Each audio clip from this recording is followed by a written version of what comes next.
Bien le bonjour tout le monde, j'espère que vous allez bien. Pour ma part, ça va super. Je suis très heureuse de vous retrouver aujourd'hui pour vous filmer une nouvelle vidéo dans laquelle on va faire un book haul. Parce que après avoir un peu traîné sur la chaîne pour voir quel genre de vidéo je pouvais vous faire, je me suis rendu compte que je n'avais pas fait un book haul depuis août, je crois. Du coup, j'étais un peu en mode il faudrait peut-être que j'en fasse un. Et du coup, c'est pour ça que je vous retrouve aujourd'hui. Alors, si je regarde en bas, c'est parce que j'ai la liste des livres que je dois vous présenter aujourd'hui. Et on va commencer sans plus tarder. Je tiens juste à m'excuser parce que en fait, j'ai commencé à filmer et il y a de l'orage. Voilà, donc j'ai dû allumer ma lampe. Donc c'est pas une lumière naturelle, tout ça. Et si vous entendrez peut-être le tonnerre, tout ça, enfin j'en sais rien, mais je m'excuse d'avance quand même au cas où. Le premier livre que j'ai à vous présenter, il s'agit de Zodiac, le tome 2 de Romina Russell aux éditions Michel Lafon. Donc c'est L'étoile vagabonde. Alors ce tome 1 est sous blister. Je sais pas si vous arriverez à le voir. Enfin, ça se voit vu comment ça brille, tout ça. En fait, je l'ai trouvé à Noz pour 3 euros. Et vu qu'il était sous blister neuf, tout ça, je me suis dit, bah vas-y, je le prends hein, au lieu de 16,10 €. J'ai déjà acheté le tome 1 il y a très longtemps. C'était l'un des premiers. Ouais, si il fait partie des plus vieux livres que j'ai acheté à Noz, encore une fois. Et du coup, je me suis dit, bah je suis tombée sur le tome 2, autant l'acheter vu que j'ai le tome 1 et que je sais et j'espère qu'il sera lu un jour. Et voilà, alors du coup, je fais pas de résumé hein, pour celui-là, c'est un tome 2. Donc, je me lance pas là-dedans.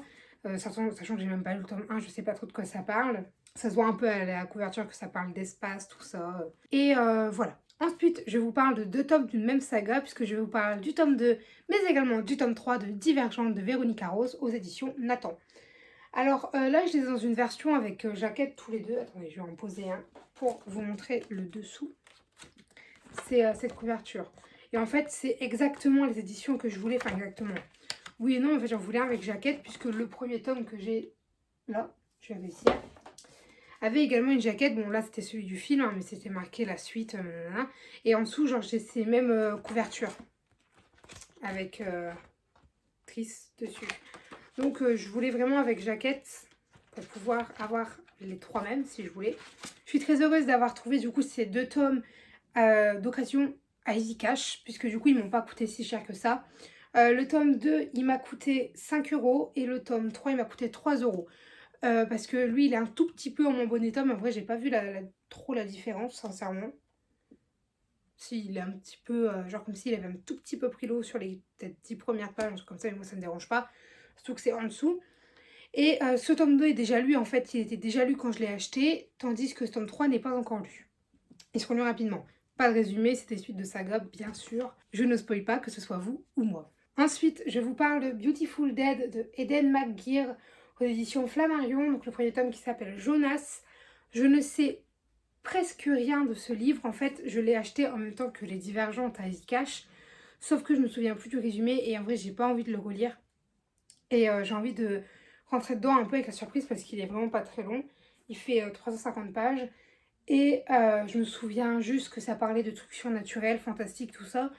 Et que donc, ça pouvait potentiellement me plaire. Et du coup, bon, celui-là, pas de résumé, encore une fois, je suis désolée, j'en ai fait aucun pour l'instant.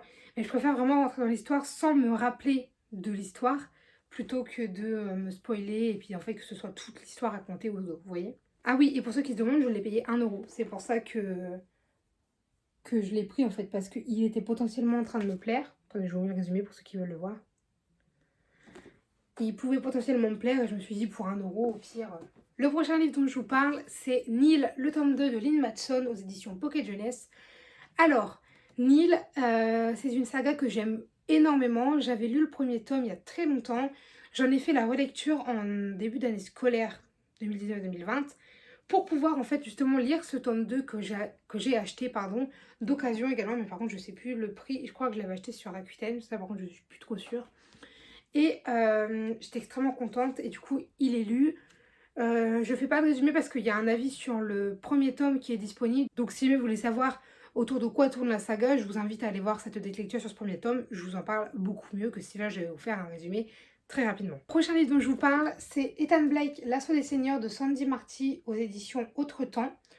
C'est un livre que j'ai payé pas très cher, je sais plus trop combien, 3-4 euros à Noz. Il n'y a plus le prix en fait parce que je sais pas pourquoi. Ah oui, parce que non, il n'y avait pas le prix, c'était à nous de faire le calcul. En fait, je l'ai acheté parce qu'il me faisait énormément penser au tome 2 de Gardien de Cité Perdue dans son résumé. Alors, je sais plus exactement de quoi ça parle, je sais juste qu'en fait, c'est un jeune garçon qui se pensait humain, sauf qu'un jour, quelqu'un va venir le chercher, il va lui dire que c'est pas son monde et que c'est l'élu, je crois, quelque chose comme ça. Oui, c'est ça. C'est l'élu et que du coup, il doit venir dans son monde. Il y a une licorne. Ça m'a fait beaucoup penser à Sylvanie, pour ceux qui connaissent Gardien de Cité Perdue. Et du coup, bah, j'ai dit, bon, bon, allez, je le prends pareil. Il m'avait pas coûté si cher que ça, en fait, 2 ou 3 euros, un truc comme ça. Et je me suis dit, il est pas très long. Il est un petit peu illustré à la fin. Tu vois, il y a quelques illustrations. Par contre, c'est écrit tout petit hein, dedans. Il faut avoir le courage de le lire. Puis je me suis dit, ça me permettra peut-être de découvrir un livre dont je n'ai entendu parler nulle part et d'aucune manière. Donc ça fait toujours plaisir. Le prochain, c'est Daryl Ouvre-Monde de Olivier Perrault aux éditions Michel Lafon. Et lui, c'est un beau bébé. Je me souviens plus tout de quoi il parle. Après, comme je vous l'ai dit au début, ça fait quand même vachement longtemps, hein. Quasiment 10 mois, un truc comme ça, peut-être 8 ou 9, je sais plus, que je vous ai pas fait de book haul. Et du coup, en fait, il y a des livres que j'ai achetés il y a un certain temps, que j'ai toujours pas lu. Et que du coup, bah, je me souviens plus forcément le résumé. Tandis que d'autres plus récents, je pourrais vous le faire. Alors, dans celui-là, je pourrais pas vous faire le résumé précis, mais je pourrais vous donner une idée de l'histoire. En gros, on va suivre Daryl, qui est un journaliste... Non, c'est pas un journaliste le jour. C'est un collégien, oui. C'est un collégien à Montréal. Et il paraît ordinaire, sauf la nuit où il va dans un autre monde. Donc, c'est un nouveau monde dans lequel il est journaliste et, si j'ai bien compris, il doit aller faire des missions, etc., qui ne s'avèrent pas toujours très faciles et sans danger. Et donc, en fait, on va suivre son périple, si j'ai bien compris. Qu'y a-t-il à découvrir là-bas où jamais personne n'a écrit un bon papier sur l'île des Croque-Corbeaux. Voilà. Et en plus, ce livre, franchement, en fait, pourquoi il a craqué? Pas forcément pour l'histoire en tant que telle, même si elle a l'air très bien, mais j'ai un peu hésité parce que c'est le genre de livre où l'histoire m'intéresse au moment où je l'achète et où je me dis, est-ce que tu es sûr de le lire? Bon, là, j'ai réfléchi, c'est quand même un truc qui a l'air super bien. Et en plus, le point positif, c'est que c'est un très bel objet livre qui est illustré. Je cherche une illustration, je ne vais pas trouver. Là, voilà, pour le coup, c'est pas très flagrant ni rien. Je vais vous en trouver une, attendez. Déjà, regardez-moi ça, par exemple. C'est un très bel objet livre qui, en vrai, vaut 22,95 € et que j'ai payé 4 ou 5 euros, je crois. Donc, ça valait vachement le coup. Bon, par contre, voilà, c'est écrit quand même assez petit. Et pour le lire, bonne chance, parce qu'il fait 558 pages. Et sincèrement, j'espère que j'arriverai à le lire parce que c'est un truc qui a l'air super bien. Et c'est tellement un bel objet livre que je me dis, bah, ce serait bête de ne pas réussir à se mettre dedans. Regardez. Enfin, je sais pas, c'est trop beau. J'aime trop. Voilà, bref. Ensuite, je vous présente The Once, le tome 2. Donc, nous serons tous la résistance de Daniel Swerenbaker aux éditions Hugo Roman dans la collection New Way. Alors, The Once, le tome 1, c'est quoi en fait? C'est que 1% de la population a été génétiquement modifiée à la naissance et sont donc des êtres totalement parfaits. Sauf que ça commence à ne pas plaire à la population et que petit à petit, en fait, leur existence va être rendue illégale. Et on va suivre donc Cody et son petit copain James, qui sont des Once justement. Et donc on va suivre un peu leur combat et leur survie, tout ça à travers ce monde qui ne veut plus d'eux. Voilà, j'ai lu le tome 1 et en fait quand je suis arrivée, je crois, aux 3/4, je pensais que c'était un one-shot moi au début. J'ai été sur Livre Addict, en fait, pour dire que comme quoi c'était ma lecture en cours, que j'avais oublié de le faire. Et en fait, j'ai vu qu'il y avait un tome 2. Du coup, je me suis dit, ah, je n'ai pas le tome 2. Et du coup, j'ai été voir si je le trouvais d'occasion. C'est le cas, puisqu'il est là. Je l'ai trouvé pour... Oh. Tu vas, chouchou? Je l'ai trouvé pour, pas très cher, je crois, 3 euros, 4 euros, un truc comme ça. Par rapport à son prix de base, qui est 17 euros, ça va. Alors, ce qui est marqué derrière les deux livres, c'est « Attention, ce livre est une bombe. Nous déclinons toute responsabilité une fois la lecture commencée. » Et je vous confirme que le tome 1 de The Once, qui est... si, il était derrière moi. Il est là, en fait, vous ne le voyez pas parce qu'il était derrière moi. Ici. Je l'ai commencé il y a un certain moment, on va dire, par rapport au moment où je l'ai lu. Mais j'ai arrêté parce que j'étais tombée dans une grosse période de révision que je ne pouvais plus lire. Et en sortant de cette période, et je crois qu'on était en vacances, j'ai eu envie de lire. Et c'est vrai que en 2 jours, je l'avais terminé alors que j'avais pas lu beaucoup, j'avais vu genre 100 pages. Et après, j'étais accro, j'y arrivais plus à m'arrêter. Du coup, j'ai commandé ce tome 2 tout de suite. Il a mis très longtemps à arriver, c'est pour ça qu'il n'est pas lu, sinon je l'aurais enchaîné. Mais il a mis plus d'1 mois à arriver après ma lecture. Donc j'ai dit, bah c'est pas grave, quand j'aurai envie de replonger dans cet univers, j'aurai le tome 2. Ensuite, je vous parle du tome 1, mais également du tome 2 de Ça, de Stephen King, aux éditions Le Livre de Poche. Là, je les ai dans la collection, je sais pas si c'est une collection collector, mais vous savez, dans la belle collection du coffret. Alors, pour ceux qui me connaissent, vous allez peut-être vous dire, mais tu n'aimes pas l'horreur, tu ne les as jamais lus, alors pourquoi tu les as achetés dans ce coffret? Bah, pour la simple et bonne raison que je comptais m'acheter les deux en neuf, en poche, et qu'en fait, je me suis dit, bah, ça vaut exactement le même prix, enfin exactement, je crois, si je dis pas de bêtises, ça vaut le même prix d'acheter le coffret que juste les deux livres, et j'adore cette édition, en fait, et je me suis dit qu'au pire, même si j'aimais pas les livres, je les garderai pour le coffret, vous savez, la beauté et tout ça. Je sais qu'ils seront lus parce que je veux absolument les lire, je veux découvrir du Stephen King, et j'ai envie de passer au travers des ça. Donc ça de Stephen King, c'est quoi? J'en sais strictement rien, à part que ça parle d'un clown, mais plutôt de... je connais son nom, mais je ne sais plus. Je ne sais plus le nom de ce clown, hein, je sais qu'il a un nom.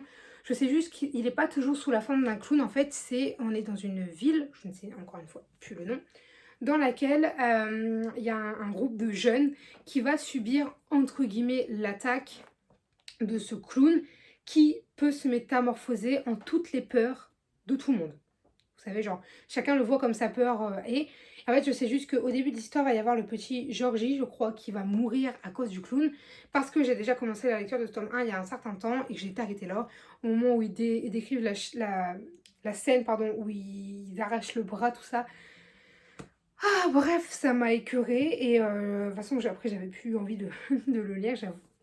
Mais bref, du coup, je sais que ces livres-là seront lus.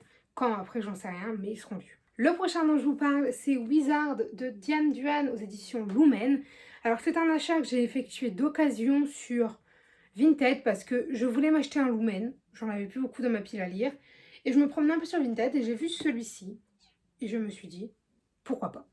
Alors, il m'a pas coûté extrêmement cher. Hein. Il m'a coûté, avec les frais de port, 6 €. Donc, ça allait encore. L'histoire, je sais juste qu'en gros, on va suivre une fille et Nita. Du coup, oui, on va suivre Nita et je suppose ce garçon également. On va suivre Nita qui, en fait, se balade à la bibliothèque et qui va tomber sur un livre qui s'intitule Comment devenir un sorcier en 10 leçons. Sachant qu'elle dit, voilà, c'est pas inhabituel de trouver comment devenir plombier en 10 leçons. Enfin, bref, vous voyez. Sauf que là, en fait, en tombant sur ce livre, elle était intriguée. Et en fait, il va y avoir une aventure par rapport à ce livre. J'en sais vraiment pas plus parce que Lumen, c'est vrai que j'aime bien me lancer un peu à l'aveuglette dedans sans trop connaître le résumé. Je l'ai quand même lu le résumé avant de l'acheter, mais c'est vrai que je ne l'ai pas relu depuis. Le prochain livre dont je vous parle, c'est L'école du bien et du mal, le premier tome de Soman Chainani. J'espère que je le dis bien, aux éditions Pocket Jeunesse.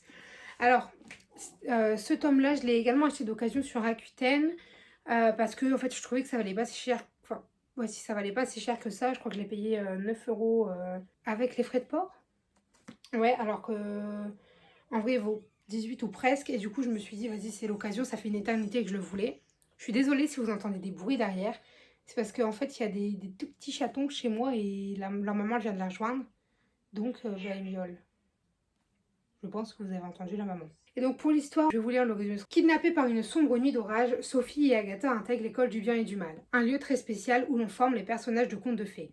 Pantoufles de verre et chevelure blonde, Sophie est sûre de devenir princesse, tandis qu'Agatha, cynique et solitaire, tout de noir vêtue, se voit déjà en sorcière. Pourtant, rien ne se passe comme prévu.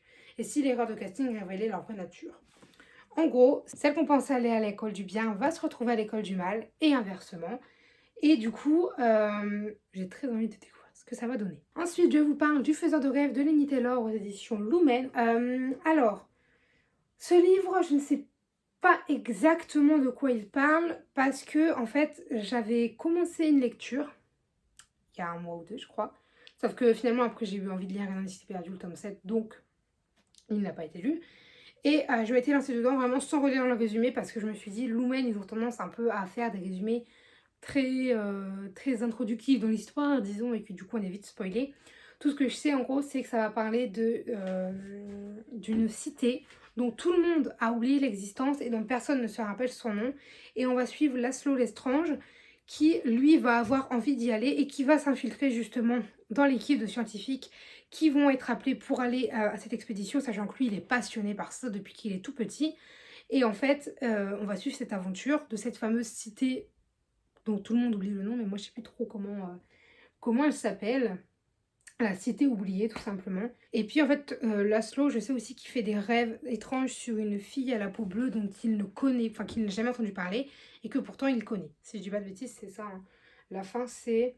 Et pourquoi Laszlo voit-il donc des songes se peupler de visions étranges, à commencer par une déesse à la peau bleue, pourtant assassinée des années plus tôt par les habitants de la ville interdite?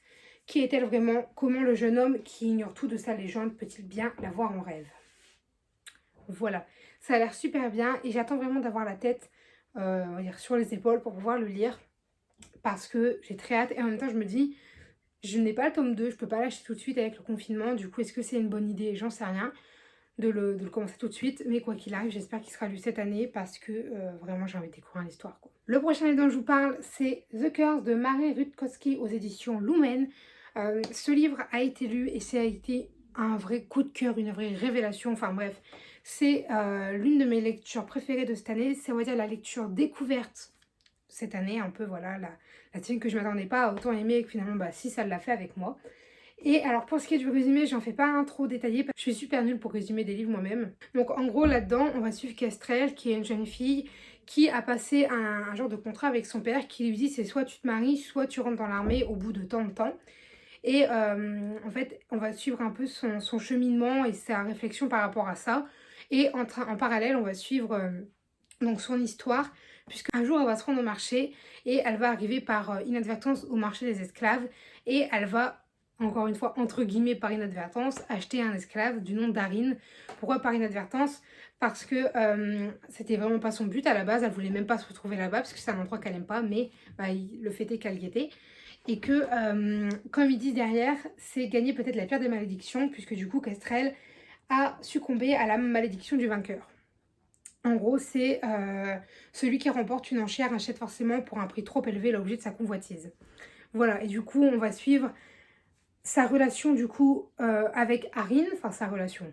Voilà, on va suivre donc en premier lieu son débat un peu autour de est-ce qu'elle va s'enrôler dans l'armée ou est-ce qu'elle va se marier. En fait, tout ça, ça va être sur le long de l'histoire et c'est mélangé avec le reste. Mais voilà, sur quoi on va se concentrer principalement, c'est sur la relation qu'elle va entretenir avec Arin, donc son esclave. Et un esclave plutôt particulier puisque effectivement il a un passé qu'il souhaite cacher à Kestrel et à tout le monde en fait. Et il s'avère qu'il est bien espiègle et bien menteur, puisqu'en fait dedans il y a un jeu qui s'appelle Croc et Venin, et il s'avère que il est tout aussi manipulateur que joueur, voire plus que Kestrel, qui elle-même est excellente dans ce jeu, et enfin voilà, en gros c'est un garçon très mystérieux au passé un peu inconnu, et qui donne envie de connaître en fait ce garçon, enfin bref, j'aime énormément.